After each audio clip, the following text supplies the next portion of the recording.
Ay, Dios mío, I'm corning! I'm corning! I've never seen a build that puts all their eggs in one basket quite so hard. It's the kind of army that makes the blood god himself feel inadequate.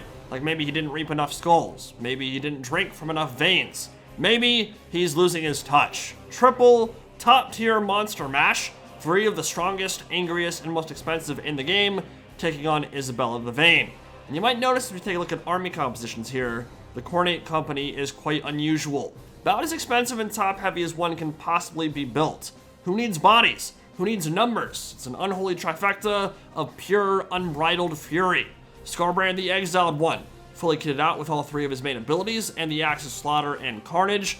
Certainly a good choice against the vampire counts, where he can fuel his weapons quickly with a bunch of chaff, and then turn that against the bigger threats.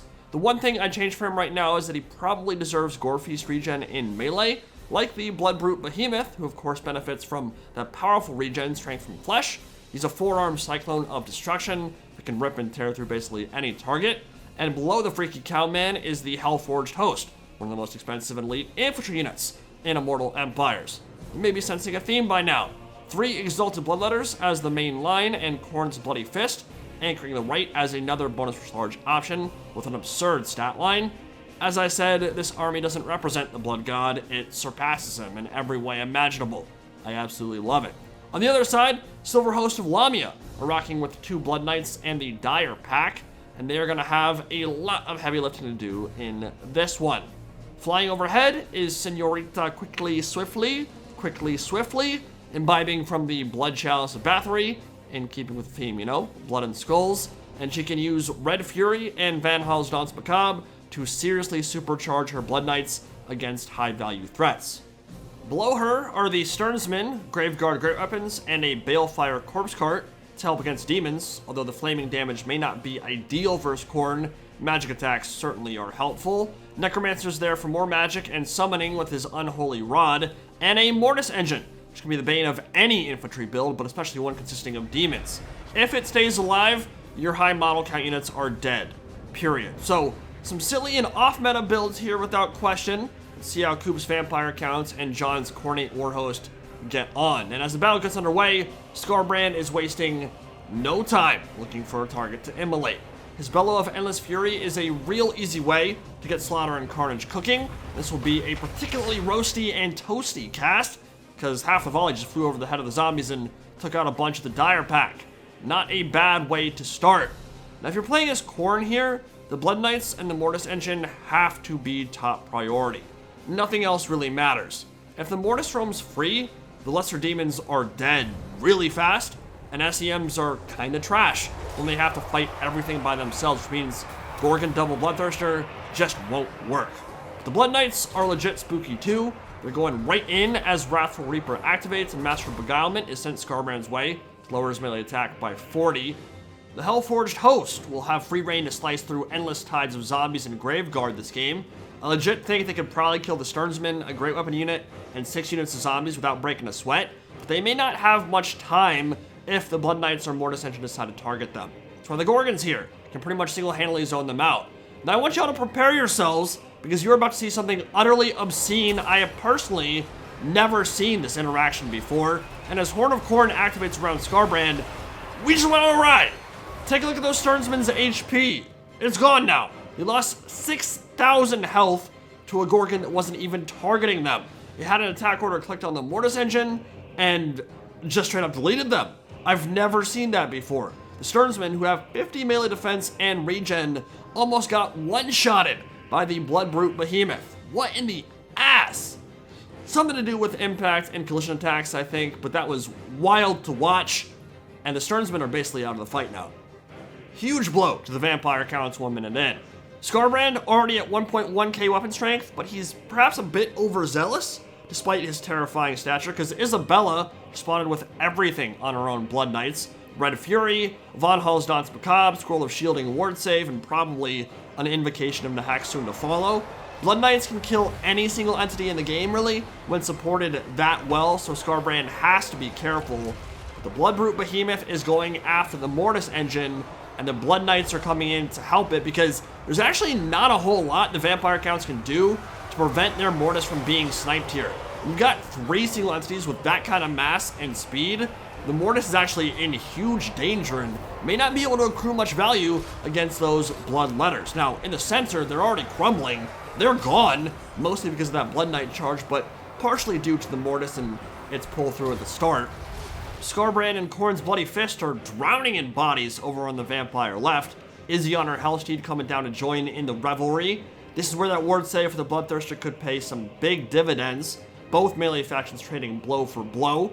Skarbrand seems to be the main focus of the Silver Host currently. They're trying really hard to get rid of him early, keeping those Drakenhof Templars in the scrum, not letting him continue to feed his twin axes, which is really smart, because if you let him just hit chaff all day long, then when the Blood Knights do decide to commit later on, if you hold them back, then he's going to be hitting for like 1.2k weapon strength base. But here comes the Ghorgon. He's coming in to reinforce, and he's been dealing a lot of damage to that Mortis engine as well. The Hammer and Anvil was well timed, gave the Mortis engine the space it needed to escape, currently in and amongst a bunch of Marauders, while Skarbrand and Khorne's Bloody Fist fight back to back in and amongst a horde of zombies, and it looks like those Marauders will not be long for this world. Hellforged Host are easy and breezy, beautiful cover girl over on the Khornate left. They're just slicing through zombies all day long. They're gonna get a million kills this game. And as we should expect, with 3 massive single entities that cost like 80% of the entire funds of this army, they are causing unholy blobs to form over on the other side of the battlefield. Two-handed weapons really going to work against some of the cheapest units in the game, so not really what Bloodletters want to be fighting, but there's not a whole lot of infantry for them to kill here. It really is going to come down to the single entities, I think. Blood Knights have a false round off on Skarbrand. He pulled away from the scrum.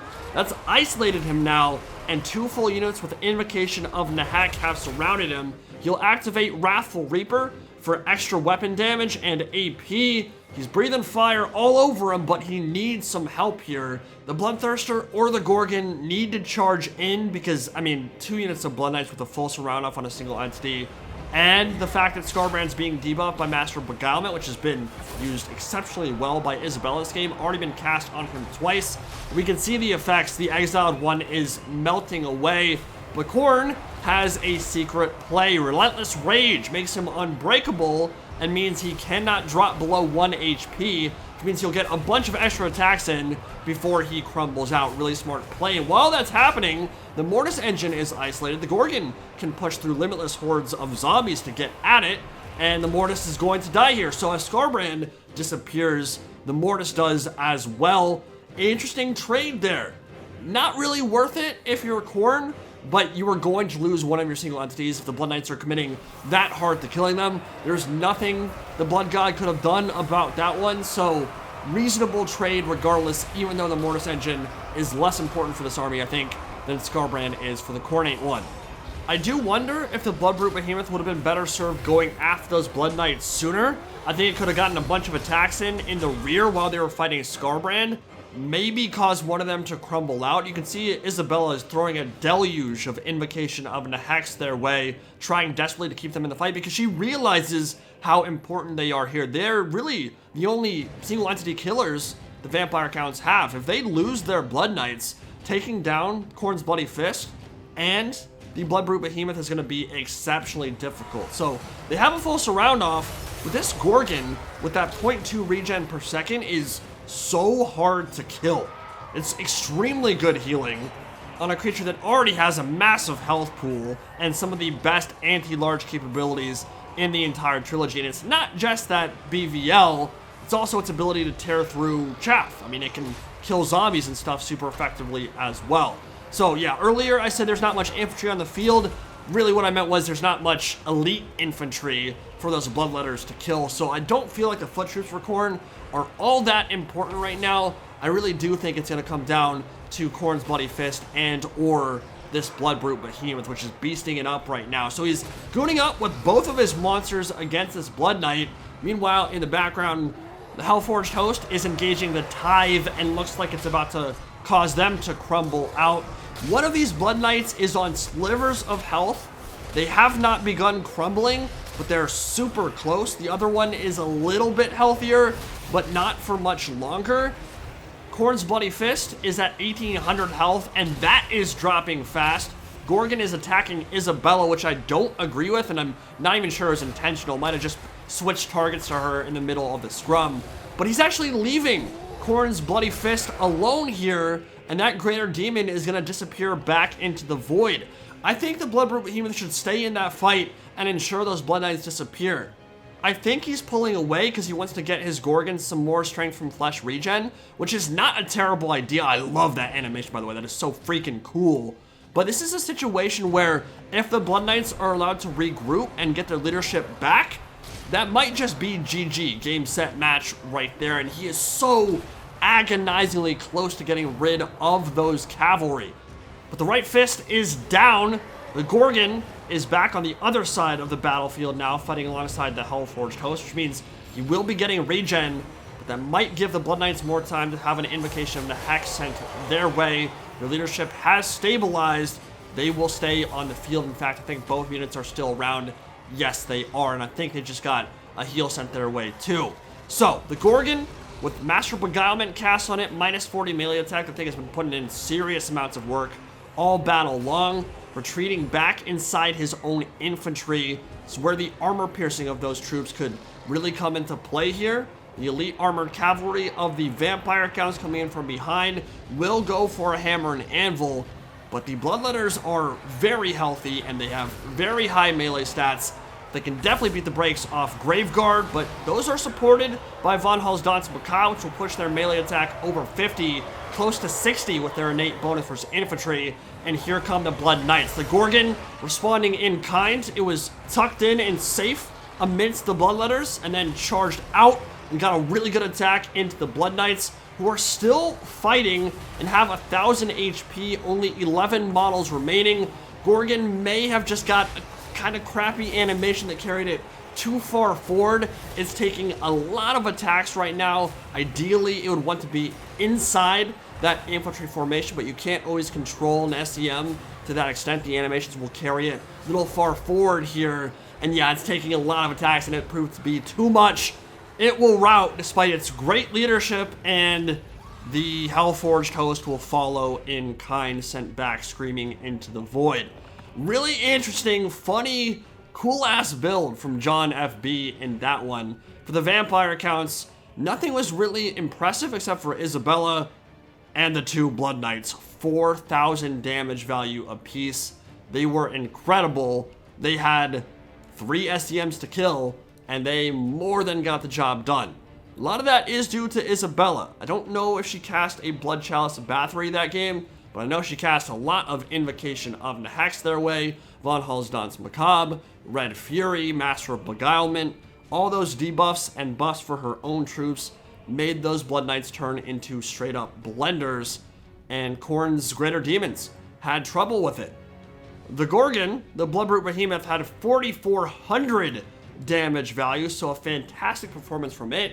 Skarbrand had much more of a challenge, but I think partially that's due to the fact that the Blood Knights were just focusing so heavily on trying to kill him, and there weren't a lot of bodies out on that side to protect the Exiled One, so he had to take the brunt all by himself. He did what he could.